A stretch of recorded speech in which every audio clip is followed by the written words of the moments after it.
Hello everyone, welcome to my channel H D Orion. हम पढ़ रहे हैं accountancy for class 12 T S Grewal की टेक्स्ट बुक से 2022 edition, chapter 9 company accounts, accounting for share capital. और इस वीडियो में हम पढ़ेंगे issue of shares for cash at premium. So let us see some questions from the text book. Issue of shares for cash at premium. Question number 10. Premium Limited issued 50,000 equity shares of rupees 100 each at a premium of rupees 50 per share, payable as follows: rupees 100 per share on application and balance on allotment. The issue was subscribed and shares were issued to the applicants. Pass the necessary journal entries. Now, यहाँ issue of shares for cash at premium का मतलब यह है कि company की जब reputation अच्छा होता है, जब गुडविल अच्छा होता है, तो कंपनी अपने शेयर्स को फेस वैल्यू से ज़्यादा में इशू कर सकती है। नाउ अब आप यहाँ इस बात पे कंफ्यूज मत होइए कि कंपनी का शेयर होल्डर्स जो होते हैं उनका लाइबिलिटी लिमिटेड होता है। अब यहाँ कंपनी 100 रुपीज़ के शेयर को 150 रुपीज़ में वो बेच रही है। प्रीमियम मतलब ज़्यादा, फाइन। सो फेस वैल्यू से ज़्यादा अमाउंट कंपनी मांग रही है, लेकिन ये कैपिटल का पैसा नहीं मांग रही है, ये अपने रेपुटेशन का पैसा मांग रही है। और ये कंपनी को अधिकार है कि वो शेयर्स को प्रीमियम में इशू कर सकते हैं, फाइन। सो यहाँ पर भी लाइबिलिटी लिमिटेड है, पर शेयर 150 रुपीज़ से ज़्यादा कंपनी नहीं मांग सकती। और पब्लिक को जब ऑफर की करती है कंपनी, उस समय ही बता देती है कि प्रीमियम का अमाउंट 50 रुपीज़ है या 20 रुपीज़ है या जो भी है, fine.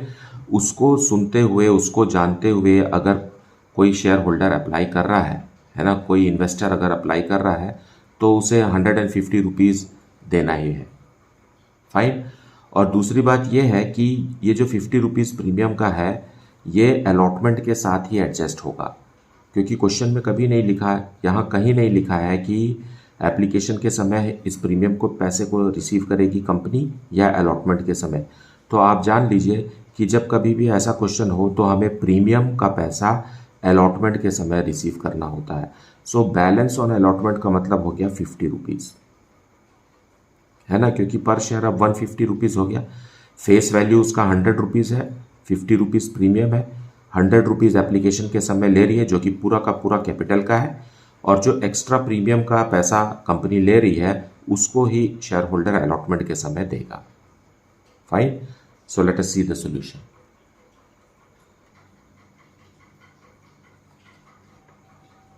Solution 10 we will see. Premio limited ने 50,000 इक्विटी शेयर्स इशू किए, फाइन। सो और सारे पब्लिक ने खरीदे। So bank account debited, 50,000 equity shares हैं और 100 रुपीज़ एप्लीकेशन के समय लिया जा रहा है। So 2 equity shares application account, fine. So 50 lakh rupees.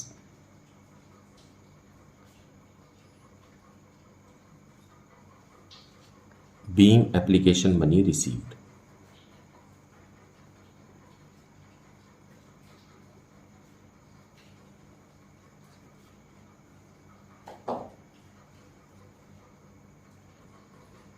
Now अब एप्लीकेशन मनी को हम कैपिटल में ट्रांसफ़र करेंगे। So equity share application account debited, ये हम डेबिट करके क्लोज कर देंगे।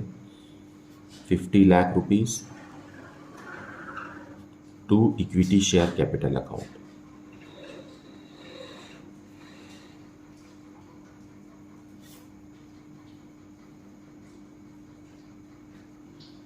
being transferred to capital account.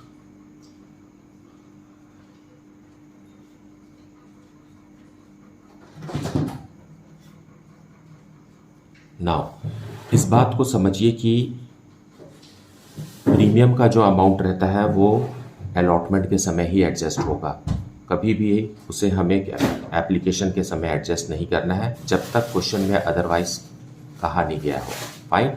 तो इस क्वेश्चन में कुछ नहीं कहा है कि प्रीमियम का पैसा हमें कब मिलेगा, तो वो एप्लीकेशन के समय नहीं, अलॉटमेंट के समय मिलेगा। अब हम अलॉटमेंट का अमाउंट ड्यू करेंगे। क्वेश्चन में कहा है balance on allotment. Balance on allotment मतलब 100 रुपीज़ का शेयर है और 50 रुपीज़ प्रीमियम का है, मतलब 150 रुपीज़ हो गया पर शेयर पर 150 रुपीज़ कंपनी को मिलना चाहिए। सो 100 रुपीज़ एप्लीकेशन के समय मिल गया है, तो 50 रुपीज़ जो बचा है सिर्फ वही प्रीमियम का पैसा है। फाइन, प्रीमियम का पैसा ही बचा है अलॉटमेंट में रिसीव करने के लिए। सो लिखेंगे हम equity share allotment account debited to securities premium reserve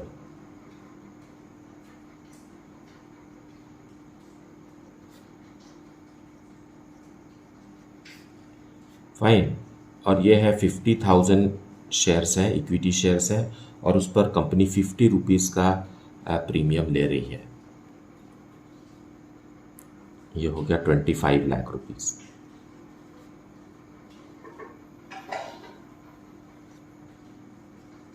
being allotment money due.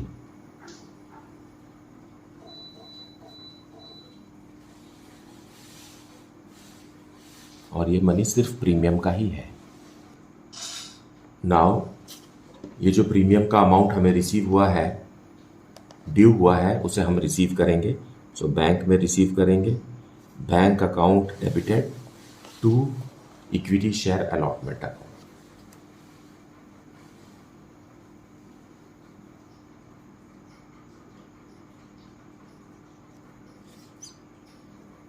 Same amount लिखेंगे।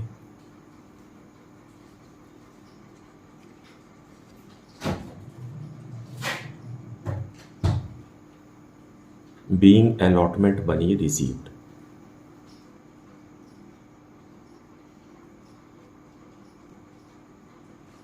नाउ इस बात को भी आप ध्यान दीजिए कि अलॉटमेंट के समय जब प्रीमियम को हमें रिसीव करना है, प्रीमियम का मनी, तो उसे हम ड्यू की एंट्री के साथ ही करेंगे, ना कि बैंक की एंट्री के साथ। फाइन। सो जब कभी भी क्वेश्चन में प्रीमियम दिया हो, उसका एडजस्टमेंट जो रहेगा वो ड्यू की एंट्री के साथ होगा, और कंपल्सरीली वो अलॉटमेंट के साथ, अलॉटमेंट के समय ही प्रीमियम को एडजस्ट किया जाएगा। फाइन। लेकिन अगर क्वेश्चन में अदरवाइज कहा गया है कि प्रीमियम का अमाउंट हम एप्लीकेशन में रिसीव करेंगे या फर्स्ट कॉल में या सेकंड कॉल में, तो वैसा करना होगा जैसा क्वेश्चन में लिखा है। Now let us see question number 11। Seema limited offered for subscription 10,000 shares of rupees 25 each, payable rupees 5 per share on application, rupees 10 per share on allotment, including rupees 5 per share as premium, rupees 5 per share as first call and on the shares, and the balance in two equal amounts at intervals of 3 months. Now यहाँ भी देखिए 5 rupees premium का है और ये भी allotment के साथ में लिया जा रहा है। फाइन। और अलॉटमेंट का जो भी इंस्टॉलमेंट आपको बताया जाएगा उसमें हमेशा प्रीमियम इंक्लूडेड रहेगा।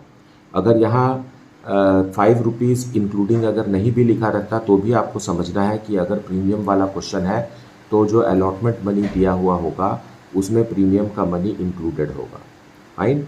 सो 5 rupees on application, 10 rupees on allotment and 5 rupees on first call, और जो बैलेंस बच रहा है 10 रुपीज़ वो 2 इक्वल इंस्टॉलमेंट्स में दिया जाएगा। All the shares were applied for and allotted. All the money was received except the second and final call on 200 and 400 shares respectively. Pass the entries in the company's journal, cash book and the ledger. Also show the company's balance sheet on completion of the above transaction. So in question number 11, Seema Limited ने 10,000 shares, okay, there are only 10,000 shares of rupees 25 each and plus premium भी company ले रही है 5 rupees का, मतलब 30 rupees पर share company ने receive करना है। फाइन। 25 रुपीज़ जो है वो फेस वैल्यू है और ₹5 जो है वो प्रीमियम का है। नाउ इस ₹30 को भी अब कंपनी इंस्टॉलमेंट्स में ले रही है। फाइन, एप्लीकेशन के समय ₹5,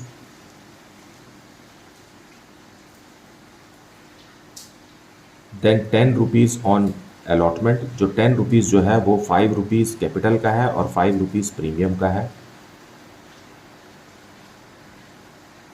फाइन, ये जो ₹25 है ये कंपनी के कैपिटल का पैसा है और ₹5 जो है वो प्रीमियम का है।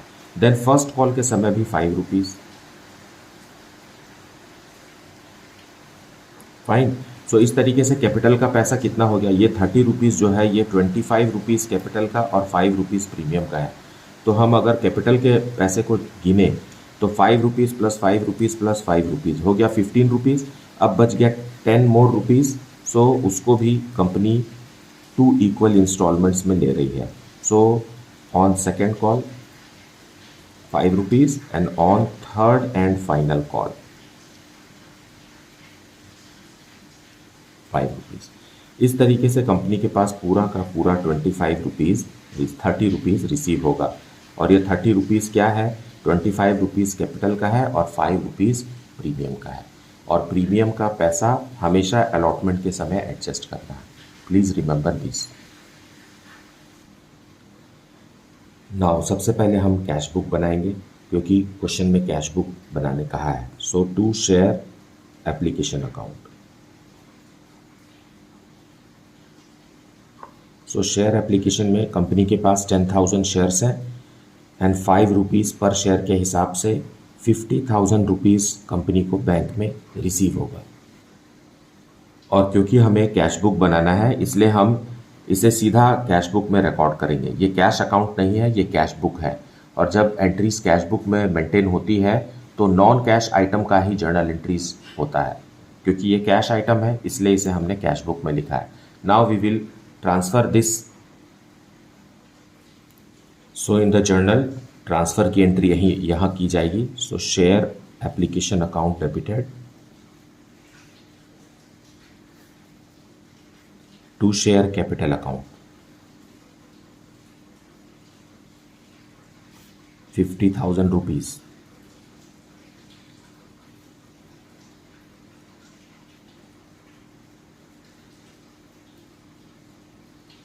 being transferred to capital account. क्योंकि ये जो अमाउंट है ये है तो कैपिटल का, हमने उसका नाम दिया हुआ था एप्लीकेशन, लेकिन है कैपिटल इसलिए हम उसे कैपिटल में ट्रांसफ़र करेंगे और एप्लीकेशन अकाउंट को डेबिट करके क्लोज कर देंगे। नाउ अब अलॉटमेंट ड्यू की एंट्री हम जर्नल में करेंगे क्योंकि ये नॉन कैश ट्रांजैक्शन है। Fine, so share allotment account debited, share allotment account debited to share capital account and to securities premium reserve।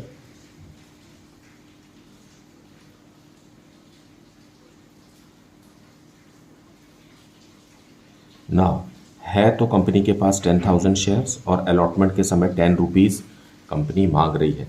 Now ₹10 पर share is due on 10,000 shares, so it is ₹1,00,000। Out of this 1,00,000 on 10,000 shares at the rate of ₹5 per share, 50,000 is for the capital and remaining 50,000 at the rate of ₹5 per share on 10,000 shares is for securities premium reserve। Now सब share holders को ये letter चला गया है कि आपका allotment का पैसा ड्यू है, अब आप जल्दी से दे दीजिए। Being allotment money due, being allotment money due with premium।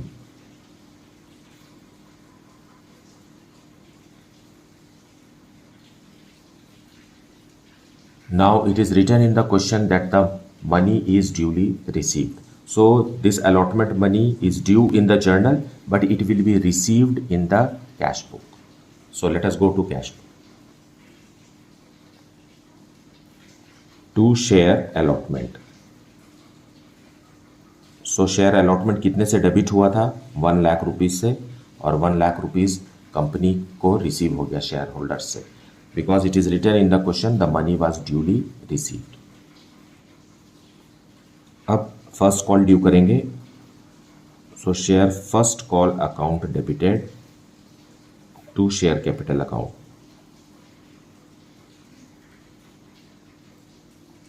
On 10,000 shares at the rate of rupees 5 per share, 50,000 rupees is again due. Fine, being first call money due.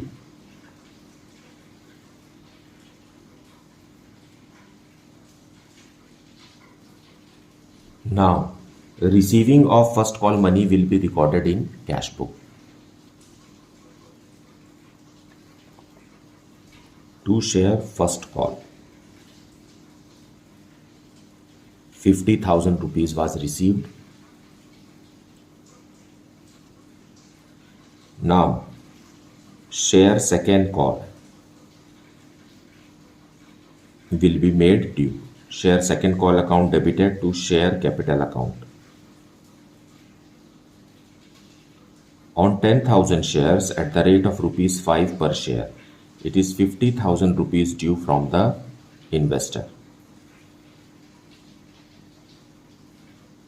Being second call money due on 10,000 shares. Now देखिए सारे के सारे entries due के same हैं. यहाँ पर बस first call लिखा है, यहाँ सेकंड कॉल लिखा है, अलॉटमेंट के समय यहाँ पर अलॉटमेंट लिखा है. So it is not at all difficult to remember the journal entries. दो ही जर्नल एंट्रीज मेन है, एक ड्यू की एंट्री और दूसरा रिसीव की एंट्री. फाइन, बस आपको उसमें नाम चेंज करना. You just have to change the name because it is first call. We have written first call. Share capital is common. Because it is second call, we have written here second call. Fine. Here in the above entry, because it was allotment money, we have written share allotment account debited. So the installments will name of the installment will be debited and capital account will be credited. Now we will receive to share second call. अब यहाँ कितने rupees मिलेंगे, क्योंकि question में लिखा हुआ है last line में all the money was received accept the second call on 200 shares. मतलब 200 शेयर्स पर सेकेंड कॉल का पैसा कंपनी को नहीं मिला. Company couldn't receive second call money on 200 shares. So out of 10,000 shares only 9,800 shares paid their second call. So 9,800 into 5 is 49,000 rupees we will receive in the bank. क्योंकि जिन्होंने पैसा नहीं दिया उनका पैसा बैंक में तो आएगा ही नहीं. फाइन, सो जितना अमाउंट मिला है उसे ही हमें यहाँ रिकॉर्ड करना है. After second call there is third and final call also. So share third and final call. क्योंकि इसके बाद कोई भी कॉल नहीं है इसलिए इसे फाइनल कॉल कह रहे हैं. टू शेयर कैपिटल अकाउंट, और ये भी 5 रुपीज का है. On 10,000 shares at the rate of rupees 5 per share, 50,000 rupees is due from the investors. Being final call money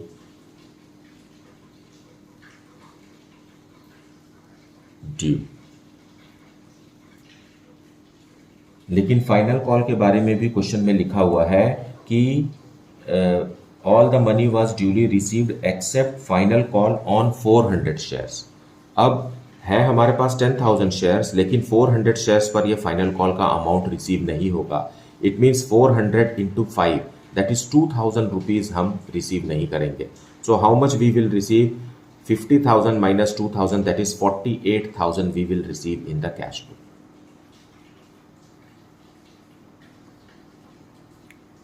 To share third and final call. So it is now how much? 9,600 into 5. So 2,000 rupees हमें नहीं मिलेगा. 400 shares का 5 rupees के हिसाब से 2,000 rupees हमने due किया है 50,000. 2,000 नहीं मिल रहा है, मतलब 48,000 रुपीज़ ही कंपनी को रिसीव होगा फाइनल कॉल का. आप इसे भी मल्टीप्लाई करेंगे तो 48,000 ही आएगा. अब क्योंकि आगे और भी कोई कॉल नहीं है इसलिए we will grand total it and it is 2,97,000 so company के खजाने में कितना है? Balance close down is also 2,97,000।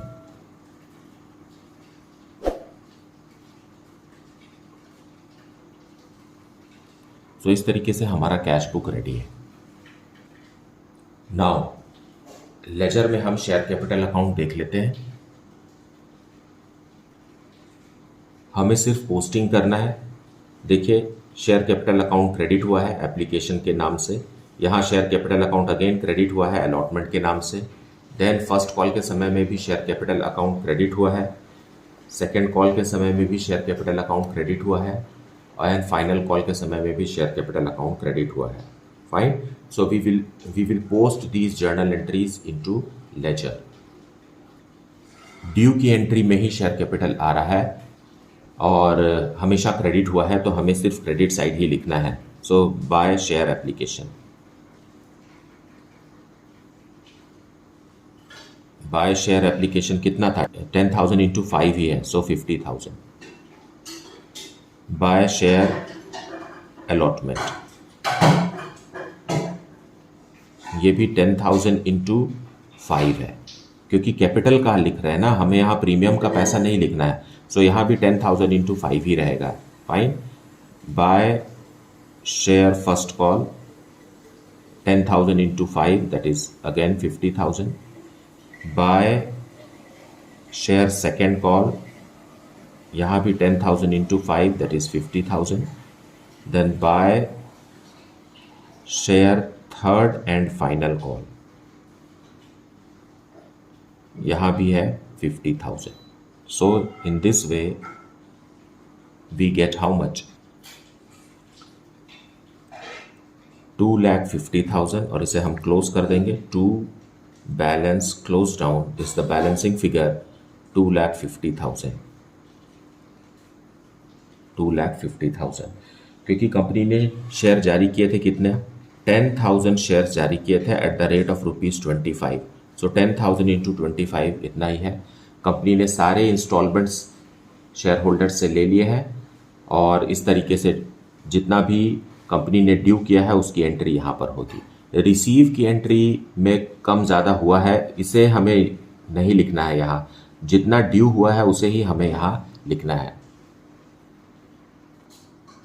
Now let us see the rest of the ledgers. So share application account है, शेयर एप्लीकेशन अकाउंट डेबिट हुआ है। First journal entry में transfer की एंट्री, फाइन, और कैश बुक की एंट्री, दोनों को ही हमें यहाँ रिकॉर्ड करना है। So by bank, fine, and it is how much?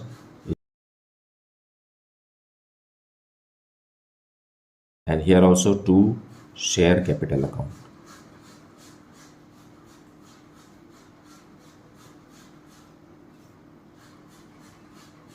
$10,000 into 5। ना उसी तरीके से अलॉटमेंट में पहले हमने ड्यू किया है, एप्लीकेशन में पहले रिसीव हुआ है, फिर ड्यू की एंट्री हुई है, लेकिन अलॉटमेंट में पहले ड्यू की एंट्री कर देते हैं। सो शेयर कैपिटल 10,000 शेयर्स पर कैपिटल का ₹5, मतलब 50,000 rupees for the capital of the company and to securities premium reserve. 10,000 shares पर ₹5 के हिसाब से 50,000, so 1 lakh rupees was due, और पूरा का पूरा 1 लाख कैश बुक में रिसीव हुआ है। सारे के सारे शेयर्स पर ₹10 पर शेयर रिसीव हुआ है। Fine.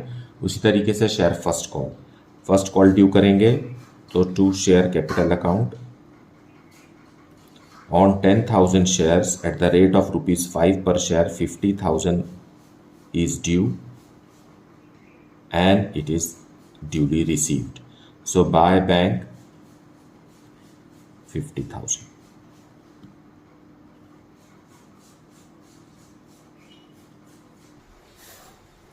Now the remaining ledgers. So share second call account debited to share capital account. It is 10,000 into 5. 50,000 rupees से ड्यू किए और रिसीव करेंगे by bank. It is 9,800 into 5, it is 49,000 मिला, क्योंकि 200 शेयर्स पर second call का पैसा नहीं मिला। Therefore by balance closed down, that is arrears, जो मिलना बाकी है अभी 1,000 रुपीज़ मिलना बाकी है। So that is how it is to be prepared. Likewise, on the same footing, share capital के नाम से सेकेंड एंड फाइनल कॉल का पैसा हमने ड्यू किया था।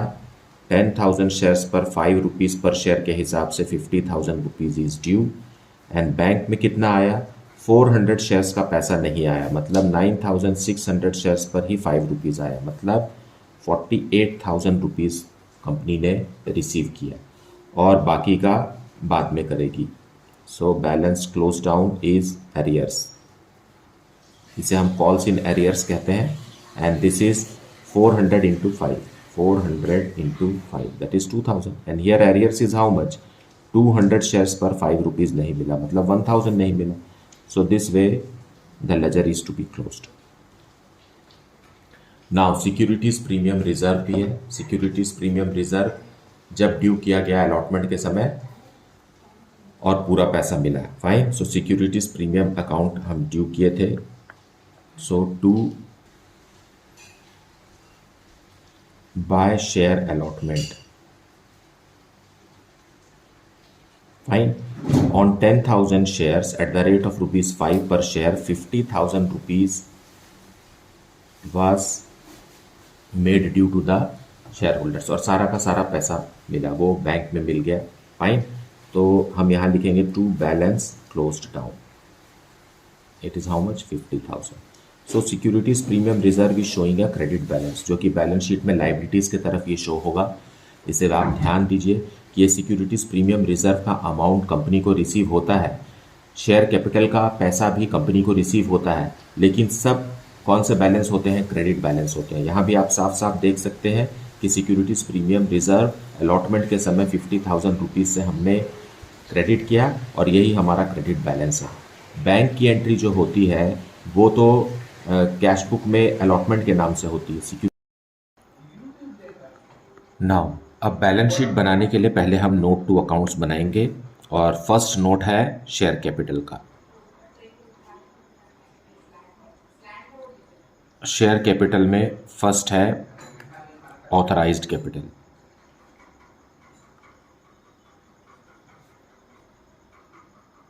ऑथराइज्ड कैपिटल का मतलब है registered capital, and registered capital के बारे में कुछ भी जानकारी नहीं है, क्वेश्चन में कुछ भी नहीं लिखा है, तो इसे हम वैसे ही रखेंगे।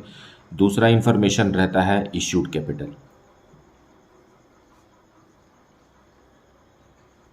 इश्यूड कैपिटल में लिखा हुआ है 10,000 शेयर्स हैं, 10,000 shares of rupees how much? 25 each, and it is 2,50,000। इसे भी हम ब्लॉक करेंगे, इसे भी बैलेंस शीट में शो नहीं करना रहता है। Then third is subscribed capital. Subscribed capital वो कैपिटल है जो पब्लिक ने रिस्पॉन्स दिया है या पब्लिक ने शेयर्स जितने खरीदे हैं, वो है सब्सक्राइब्ड कैपिटल।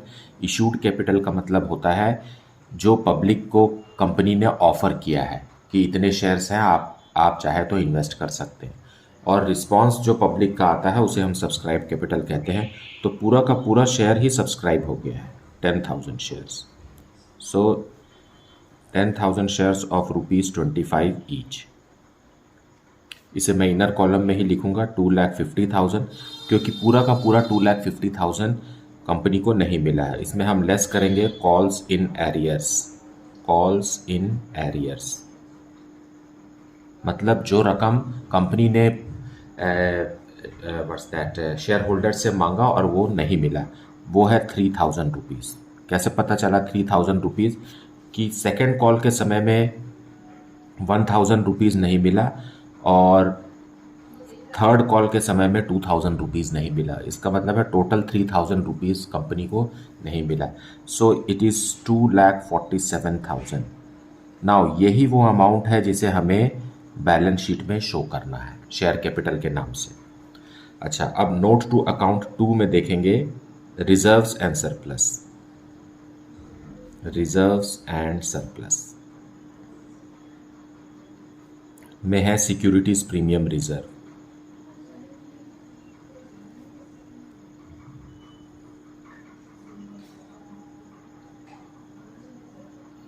इसका डिटेल क्या है? 10,000 शेयर्स पर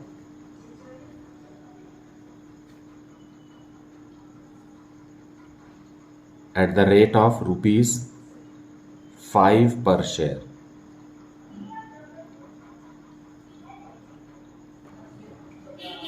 दैट इज ₹50,000।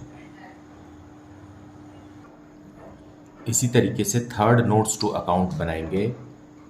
थर्ड है cash and cash equivalent.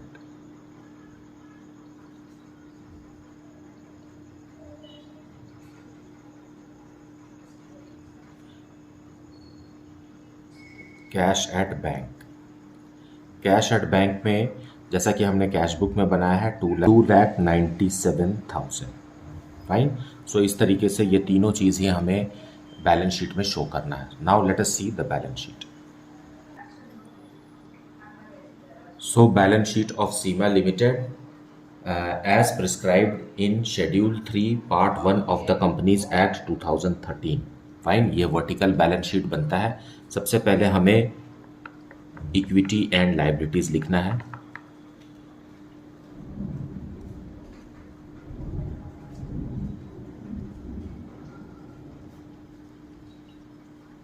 Equities and liabilities में फर्स्ट है शेयर होल्डर्स फंड।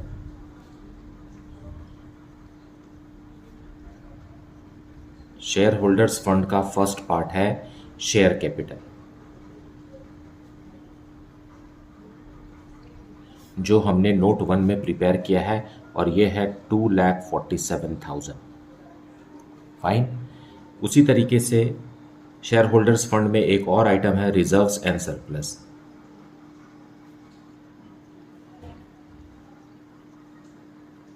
जिसके लिए हमने नोट 2 प्रिपेयर किया है, और ये है ₹50,000 का। सो लायबिलिटीज़ में बस इतने ही आइटम हैं, और इसे हम ग्रैंड टोटल कर देते हैं यहाँ 2,97,000। This is the total of liability side. Now अब एसेट साइड को हम मेंशन करेंगे। एसेट्स में फर्स्ट है non current assets.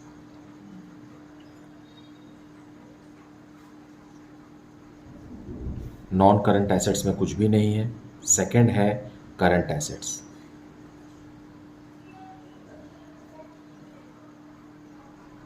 Current assets में है जो हमें मेंशन करना है, वो है कैश एंड कैश इक्विवेलेंट।